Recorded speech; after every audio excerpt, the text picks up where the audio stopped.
Kalau teman-teman membuka pemberitaan di media sosial atau media elektronik, ada kabar baik yang menyatakan bahwa seorang Maudy Ayunda, salah satu artis berprestasi, jubir presidensi Indonesia di KTT G20, lulusan terbaik di S1 Oxford dan penyandang gelar S2 atau Master dari Stanford University, baru saja mengumumkan pernikahannya dengan seorang pria Korea yang bernama Jess Choi pada hari Minggu 22 Mei 2022. Suaminya adalah teman kuliah Maudy Ayunda saat mereka bersama-sama mengambil program Magister di Stanford University, Amerika Serikat. Pertanyaannya, bagaimana jika seorang wanita yang mempunyai kewarganegaraan Indonesia atau WNI selanjutnya menikah dengan seorang pria yang mempunyai kewarganegaraan asing atau WNA?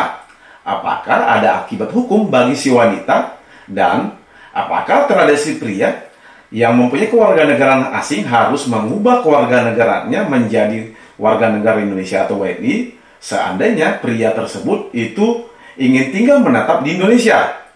Sebelum saya membahas lebih jauh tentang topik ini, buat teman-teman yang belum mensubscribe channel saya, silakan di-subscribe untuk mengikuti konten-konten saya berikutnya di bidang hukum.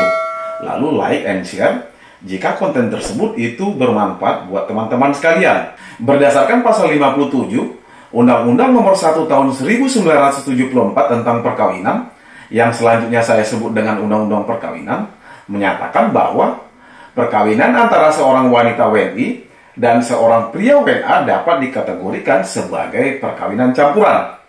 Sebuah perkawinan yang terjadi antara seorang warga negara Indonesia atau WNI dengan seorang warga negara asing atau WNA. Akibatnya, orang-orang yang melakukan perkawinan campuran tersebut bisa mendapatkan kewarganegaraan baru dari suami atau istrinya, tetapi bisa juga kehilangan kewarganegaraannya atau kewarganegaraan Indonesia berdasarkan pasal 58 Undang-Undang Perkawinan.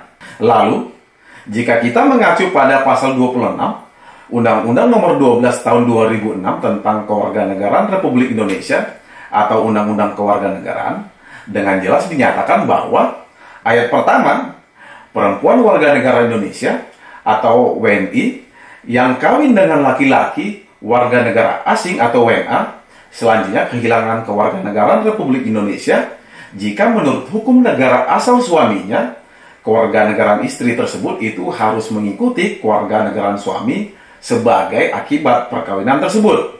Ayat 2, laki-laki warga negara Indonesia yang kawin dengan perempuan warga negara asing akan kehilangan kewarganegaraan Republik Indonesia jika menurut hukum negara asal istrinya, kewarganegaraan suami mengikuti kewarganegaraan istri sebagai akibat perkawinan campuran tersebut. Ayat 3, perempuan sebagaimana dimaksud pada ayat 1 atau laki-laki sebagaimana dimaksud pada ayat 2, jika ingin tetap menjadi warga negara Indonesia, dapat mengajukan surat pernyataan mengenai keinginannya kepada pejabat atau perwakilan Republik Indonesia yang wilayahnya meliputi tempat tinggal perempuan atau laki-laki tersebut, kecuali pengajuan tersebut mengakibatkan kewarganegaraan mereka menjadi ganda.